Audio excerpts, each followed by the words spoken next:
recording. And share my screen. Okay. Everybody can see my screen? Yeah, we see it. Oh, it says like we need permission to access the Google Slides, but I can just look at your screen for now. Okay, I'll work on the permissions afterwards. Go. Okay, so what we're going to talk about today, dimension reduction from somewhat of a theoretical perspective, and a few examples of dimension reduction techniques, starting with PCA, and I'm going to go quickly over autoencoders. That's potentially the most advanced, I guess, dimension reduction technique. All right. Let's see. Why is it's not changing? A second. Okay, here we go. Okay, so here's an outline of what we're going to talk about today. What is and why use dimension reduction? We're going to start with that. And then we're going to do a particular use case of dimension reduction and over the MNIST data set. It's a visualization data set. It's all of the handwritten numbers, famous data set, was used as a benchmark for many, many years. For machine learning techniques. It's been around probably for 40 years, I guess, maybe longer. And the way we're going to do this is by, quote, visual classification. We're going to classify these numbers. I know we did classification last time. We're now going to use dimension reduction to do classification. It's one particular use case of dimension reduction, and we'll talk about others, but that's what we'll do here. And the types of dimension reduction that we're going to go through, we'll start with PCA. I'm going to go quickly through TSNE, UMAP, and then autoencoders. This is, I say quickly, this is a lot. So a little bit of this will be somewhat of a fire hose, and don't try to read everything on the slides. It's a couple that I have too many words on there, and I didn't get a chance to break it down. So, okay, so why do we do dimension reduction? Let's start there. So one of the goals of dimension reduction, the primary one, is better machine learning models. When we have so much data, we can potentially have this curse of dimensionality where we develop our model in such a way that it's not able to generalize. We have too many columns. We don't have the computing resources, or and we're talking about these days billions of records.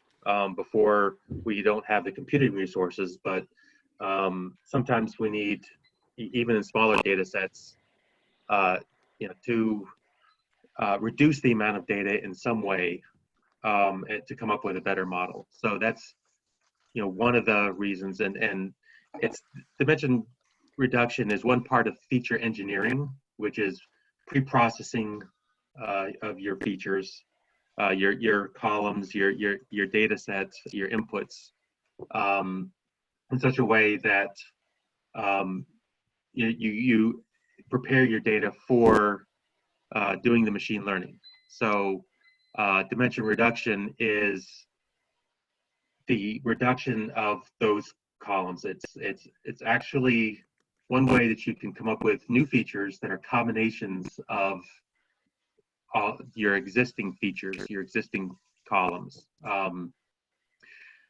And what it does for you in general is we get rid of multicollinearity, where your data, your columns are dependent on each other. Your features, you just have too many features because they are each related to each other. So if you can do dimension reduction, what you end up with is smaller number of features, but the same amount of information, same or almost the same, enough that you're able to get a good model. Sometimes a better model, depending on what your modeling technique is. So, so that's kind of why this is kind of a visual of what happens when you do dimension reduction.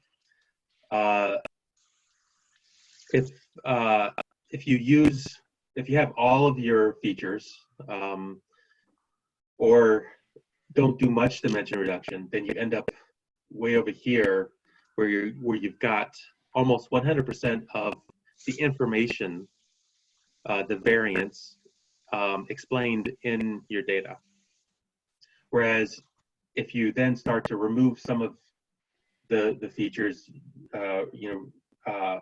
reduce the dimensionality, then you start to lose the information, start to lose the amount of variance that's explained in your data. So this particular one is from the MNIST, which we'll get to that in a second. That, the dimensionality of this one, if you leave it at 50, then you get almost all of your data. But if you somehow combined all of your features into a smaller number of components, then you end up, like, if you get down to just 2, then you end up with 30% of your variance being explained, which sometimes is enough, and we'll see that. But it's a continuum from one end to the other, and so we'll go into that more. So this is a visual way of understanding why we might want to do dimension reduction. Just reduce the amount of variance, simplify your model in order to maybe generalize better. So, okay, so the data set that we're going to work with, the MNIST data set. I forget what MNIST stands for, actually. But it's a very high dimensionality data set. There's actually 2 different versions of it. It's all the handwritten numbers. There's a small one where it's only 8 by 8 pixels of all these handwritten numbers. So 64 pixels. The number of images is 1797. So you have that many different handwritten digits, 0 through 9.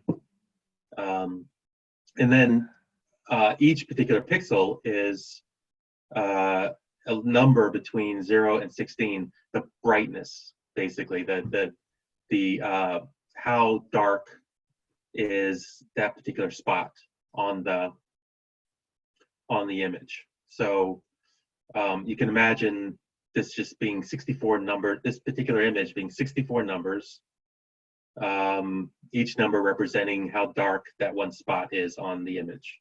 And you get 1797. And that's a small version. It's readily available in sklearn. I think the large version is also there, but these are readily available in so many places. I pulled it in from Keras in this example. The larger version is more, is a deeper set, a more complicated set. It's at 784 pixels. It's 28 by 28 versus 8 by 8. And this particular one I'm showing you is actually the larger version. So it's more finely tuned, more resolution. There's 60,000 images in that training set, 10,000 images in the test set, and then each pixel is 256 levels. So it's just more detail. So that's the MNIST data set. That's what we're going to be using. We're going to be applying dimension reduction to. So the first dimensionality reduction technique that we'll talk about is PCA, principal component analysis. And the goal is to extract hidden factors from the data set. So as we said before, this is kind of just going toward what does dimensionality reduction do. It's you defining your data set in terms of a smaller number of components, explaining the variance in your data so that you can explain a maximum amount of variance, a lot of variance with less numbers of components, less dimensions, less complexity. So yeah, that's the general idea of PCA. This is more of, okay, how do you actually do it? So here's the verbal definition, which could be translated to numerically, how do you do it? But a better way to look at it is visually. Say this is your data set, X versus Y.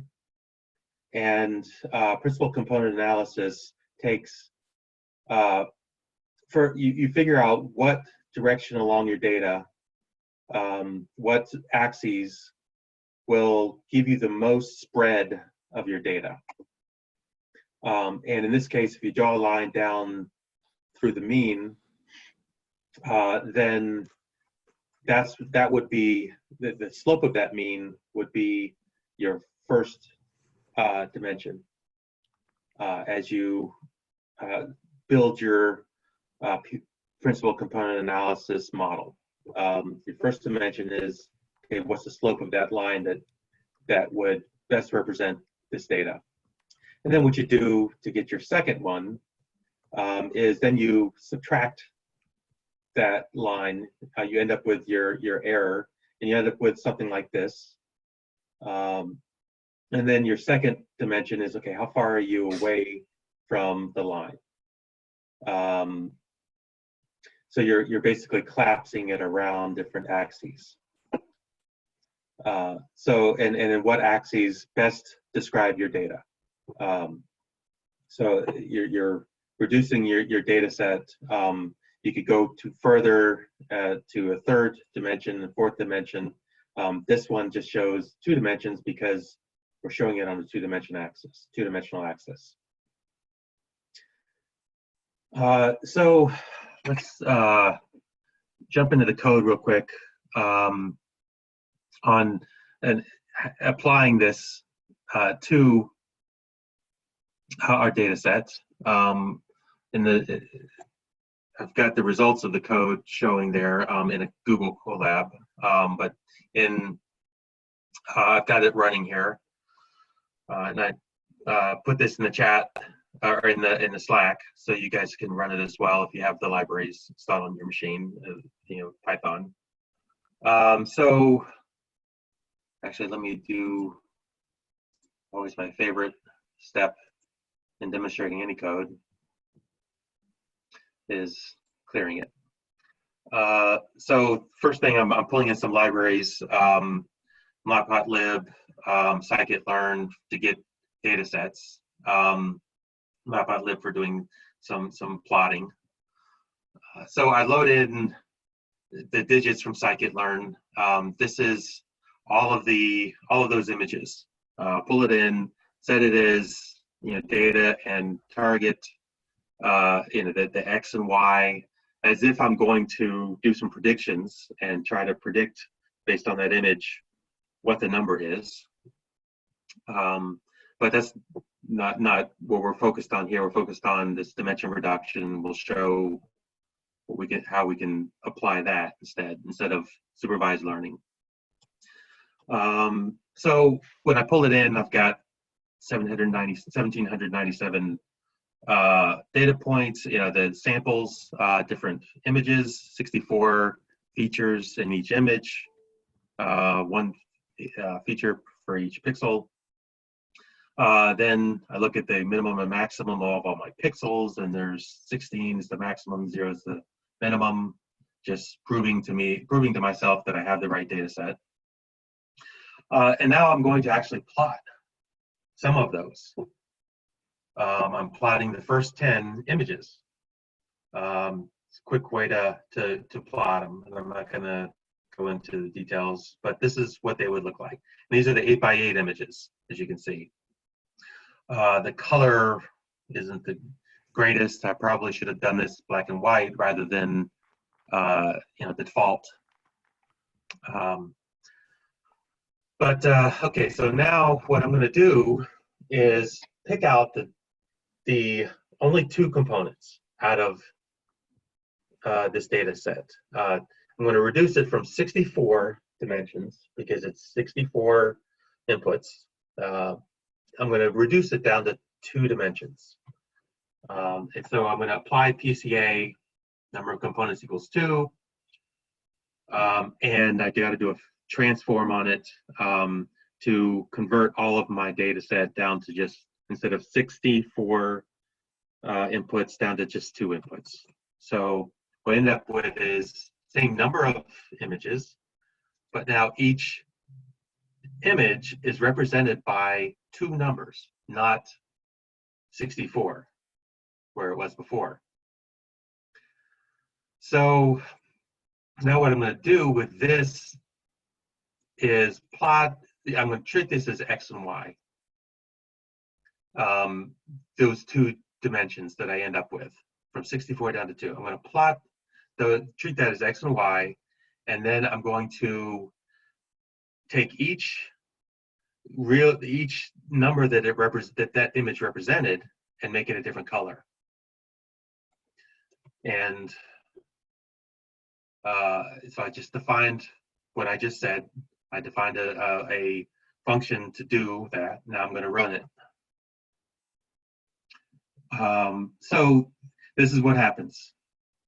Instead of 64 dimensions, which I can't plot, okay, I'm plotting 2 dimensions. Just those, I'm only plotting 30% of the variability. And we could see that here. I'll just run this real quick. 2 dimensions gives me 30% of the variance of those images.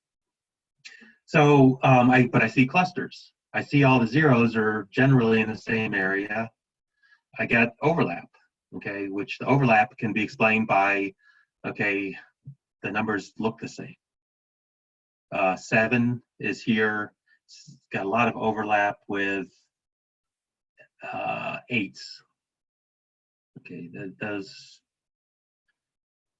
don't really look very much the same, but 6, actually, I'm sorry, that's 6. It's 6 and 8s. Getting my colors wrong. The overlap, actually, it's more explained in another one. But it's generally, that's why it gets getting confused, is because the numbers kind of look the same when you handwrite them, which we can tell just from 2 dimensions. Okay, so that's PCA. And whenever you away, okay. So let's talk about another method, TSNE. TSNE is a little bit more complicated than PCA. I'm not going to go into the derivation. I'm not going to go into as much detail on this. I include some references in the end for anybody who wants to go and delve into some of these in more detail. But yeah, the main difference is that instead of PCA being that linear algorithm where I'm trying to find these lines that best fit, okay, TSNE actually gives you the ability to do a complex polynomial for each best fit, each dimension. So with that, you can do a better representation. Here's this this slide. It's just got too much in it. But if we do the same thing on the same data set, go ahead and just do it here.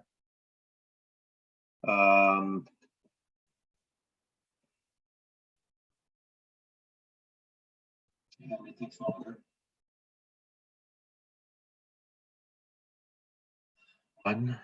2, 3.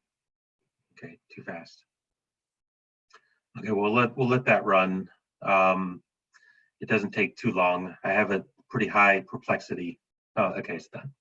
All right. So this did a better job of separating with just 2 dimensions. And here we can see what's close. This 1 is close to an 8, which doesn't seem to make a lot of sense. But there's actually some overlap between 8 and the 1s. So sometimes when somebody writes a 1, they can't tell. This 9 has some overlaps. Some of the 9s are on this side of the 8s, on that side of the 8. 8s can kind of look like 9s if you write it a certain way. 3s and 9s are very close to each other. They look similar. So you can see 2-dimensionally here that where there's some overlap in the way people write digits. Okay, so that's TSNE. Another one is UMAP. UMAP gives you even a better separation. And again, I've got more information on these later on.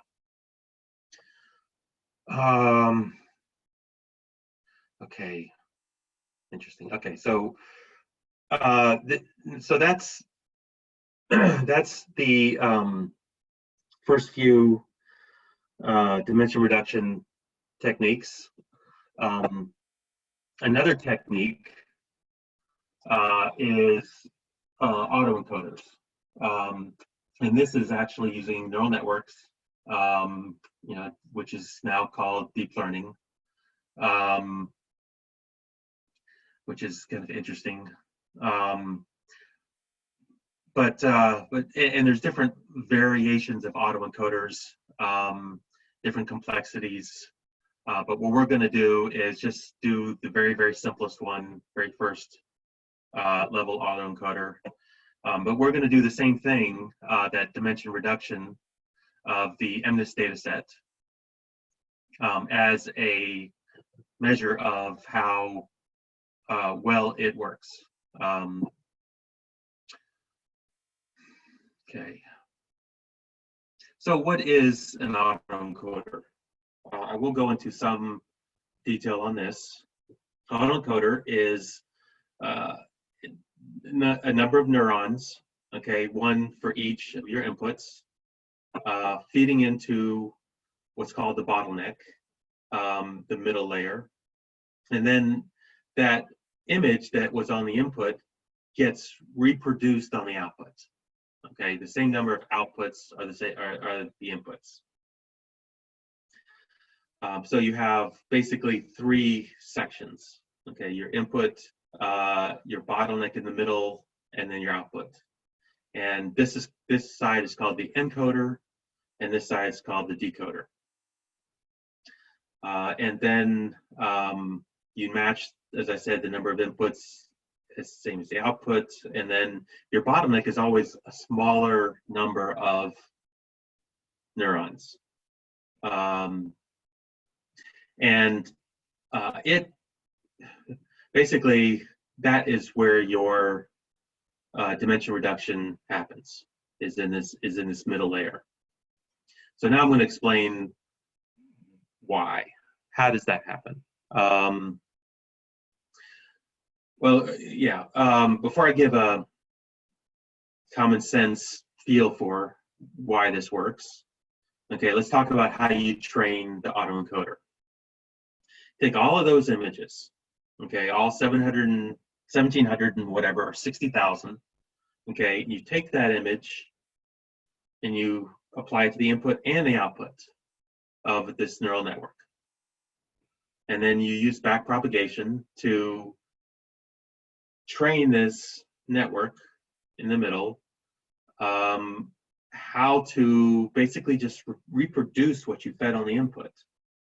You're training it to become a mirror, is all you're doing. This is not supervised learning in a sense. I mean, you're supervising it to learn it the same thing as what was on the input. So it's like it's not intuitive why you would be doing this. However, what happens when you do that and you have this a layer inside of reduced dimensionality, less dimensions than your input, you know, which is the same as your output, then in order for this to happen, for the output to match the input, it has to flow through this smaller number of neurons. It has to flow through this reduced dimension layer. So that ends up being your dimension, your dimensionality reduction, your reduced number of dimensions. So let me give a kind of an example of how this happens. And this is a real world example. This is, you know, if you look at biology of the brain, it's basically what's happening, okay? When you have to memorize a whole bunch of names, let's say, you go into a room, there's 50 people in the room, and let's say you want to remember all those names, okay? And what I mean by remember the names is to be able to recall them if asked later on. So that means that you're hearing the name, storing the name, and then you're able to say the names. 3 steps. So what the first step is, hearing the name, okay? That's the encoding of that name in pulses in your brain, okay? Through your ears, all of that. And then they're saying the names, which is the decoder, okay? That's taking whatever memory you have of those names, turning it around and saying it, okay? So now let's talk about the storage part. Now, one particular way that you can remember names better, I'm sure you guys have heard this, is to like visualize each name. Like, what does that name mean to you? Where have you, like, who else do you know with that name? What does that name make you think of? What kind of animal, whatever. So that visualization is taking this really complex data set, all of these names, 50 names with potentially 26 characters. That's a lot, okay? And reducing it down to a limited set of ideas, what you've experienced before,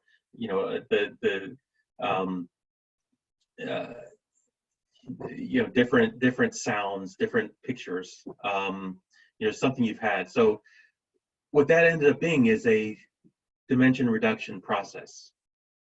You're not storing each letter of each name in your head. You're storing a reduced set of ideas. And it's kind of a classification.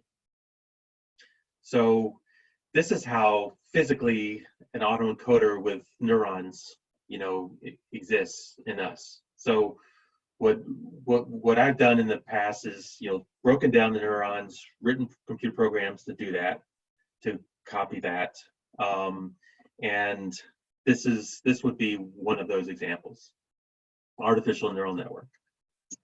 Another example is like in a medical facility, okay? Let's say you have 10 doctors, okay, and you want those 10 doctors to relay to other 10 doctors these procedures, everything they know. And let's say you give them there's 3 doctors that you have to do that with, because it's just, they need to write it down or something like that. So if you take that knowledge and just teach these 3 doctors, maybe they are able to do that, but how are they going to do that? What they got to do is organize that information. Maybe group the doctors together, different types of disciplines.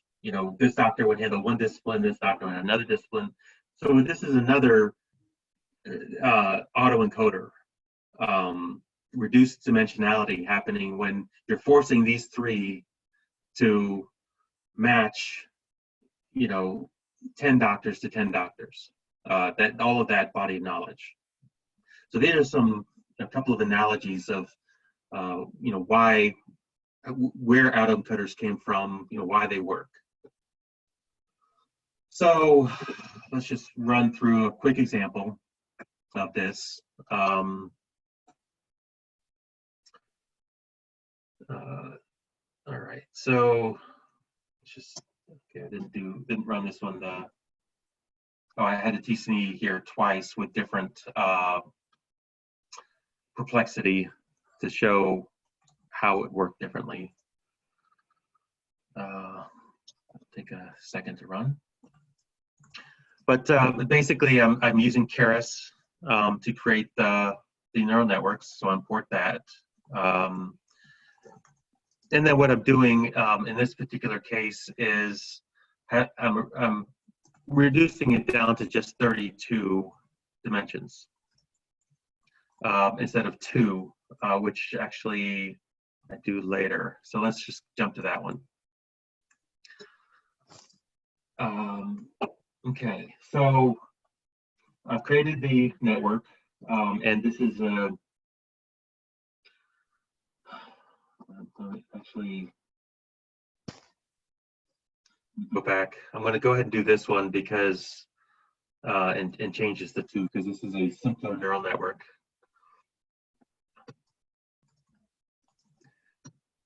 Where my input image is 784 pixels. That's the size, and I create my first layer of neurons using the ReLU, and I'm calling this the encoded version, and then I'm decoding it back to 784 dimensions. Okay, and then I'm defining my model.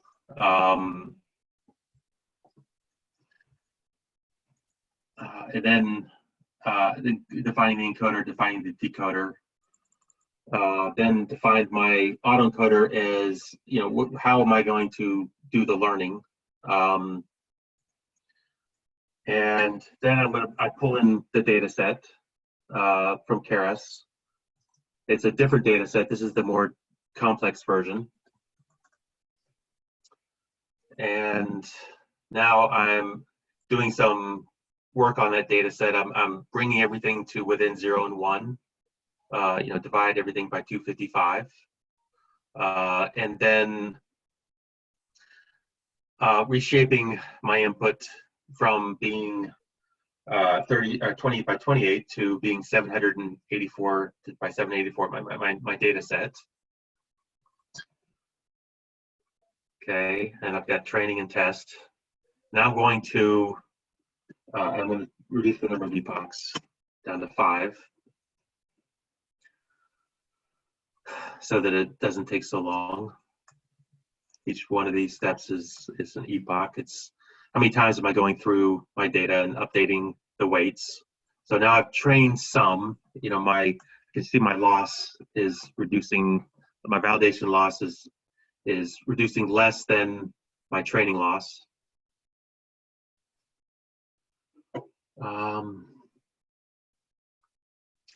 And then if I do the predict based on the test, because I trained on the training set, and I'm going to test on the test set, and this is how well I did on this is a way of seeing how well my data set was learned, and not too well.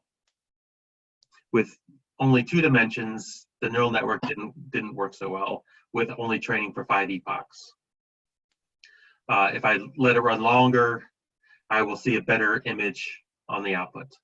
And also, if I, instead of just using a 2-layer network on the input and then the encoder being 2 layers, if I increase the number of layers, increase the dimensionality, the complexity of what that network can memorize, then I will get a better result.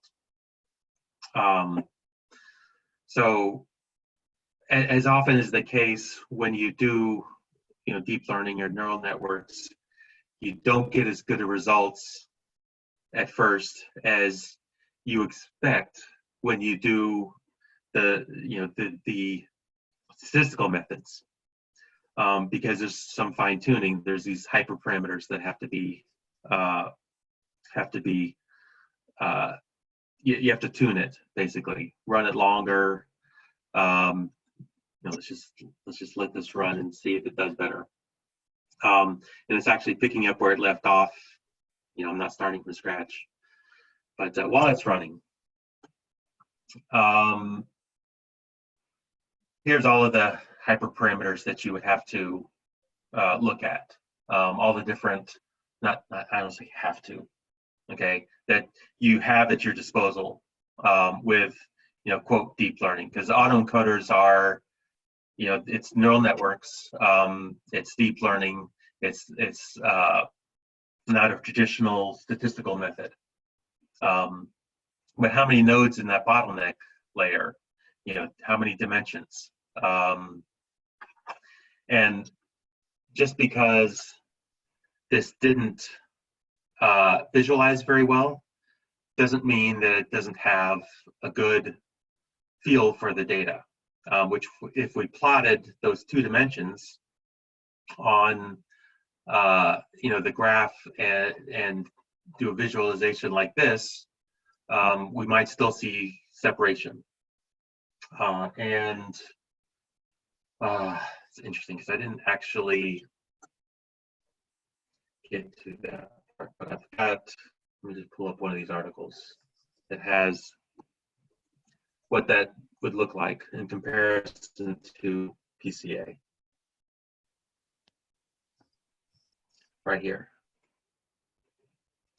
So here's PCA's version of that 2-dimensional coloration of each digit. And then here's how, in this particular paper, the architecture that they use for the neural network, how it split up all the numbers, and did a pretty decent job with just 2 dimensions. The neural network did. So this is not a lecture in deep learning. Otherwise, I would have started at that point and done some more fine tuning. I've got more fine tuning in this the Jupyter notebook that I sent out. But yeah, this is finished. So let's just see real quick if it looks better. So you're starting to see with just 2 dimensions. The 2's kind of looking like the 2, the 1's looking like the 1. So those 2 dimensions we're able to you start to see where it is. If I left it at 32 digits, 32 dimensions in the middle, then it would be a much better job. But I want to the class that I'm teaching. I'm teaching a class on deep learning, and just want to what my goal in that class, and Intuit employees get this for free if you're interested. But it's going to be taking a more common sense approach to deep learning, not the heavy mathematics, heavy statistics, heavy engineering direction that many times when you take a class in deep learning, that's not the way I teach it. So it'll be starting in June, but yeah, if you guys are interested, definitely, it's on my website, and I'll be putting some information about it later. But yeah, here at the end, here are some references, and I'll make sure that you guys have access to this Google Doc, so you can take a look at these if you're interested in some of the detail behind all of this. So I'd like to open up for questions, if anybody has any.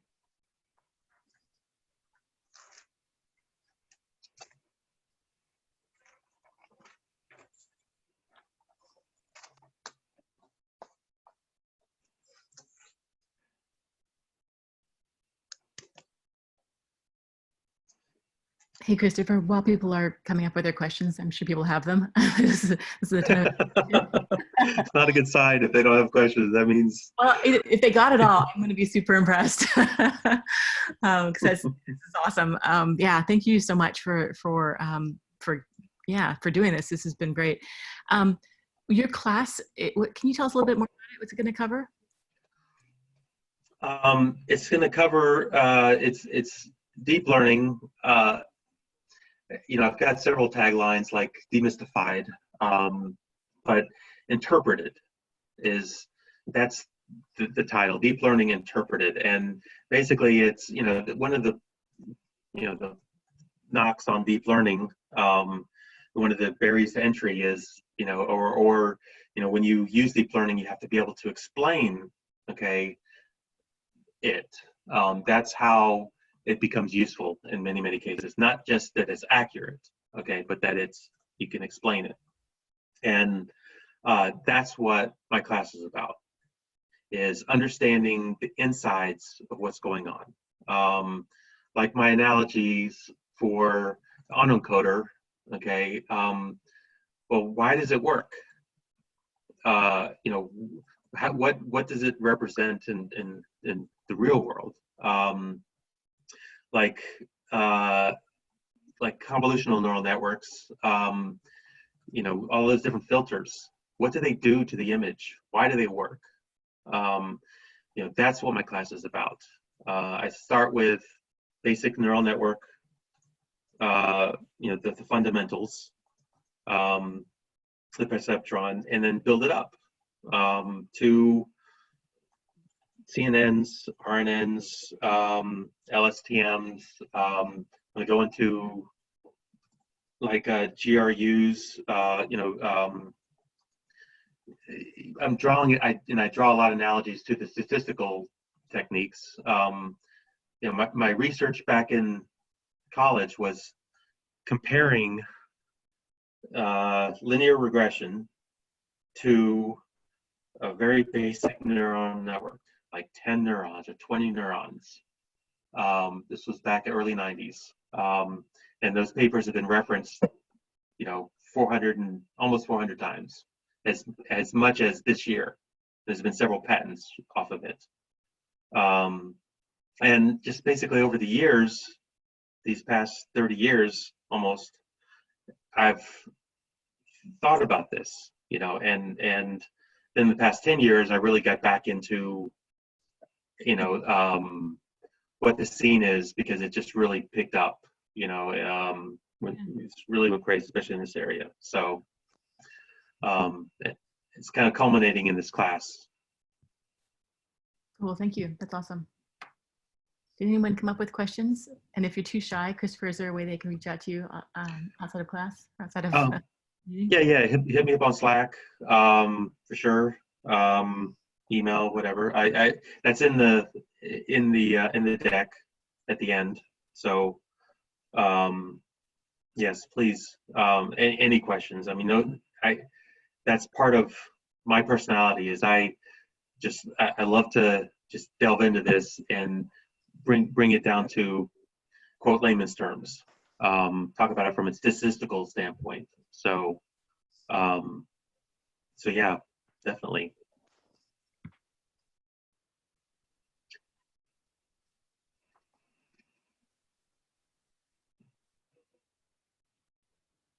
Okay, well, sounds like people are going to reach out to you probably offline. Okay. One more chance for people to ask questions. Anybody? Okay, cool. Thank you so much, Christopher. This is really cool. And there was a lot of interest in PCA and dimensional reduction through our poll. So we really appreciate you stepping up and being like, I'll present that. Anyway, for folks who weren't here in the beginning, next week we're doing another boosters. I know our schedule's a little bit wonky this last month or so, but it's going to be a really good one. So stay tuned. Jen's going to be talking about some different causal inference methodologies, and it's going to be really interesting. So any questions from anybody before we sign off for the day? Cool. All right. Thanks again, Christopher. This is awesome. All right. Thank you. See you guys next week. All right. Cheers. Bye.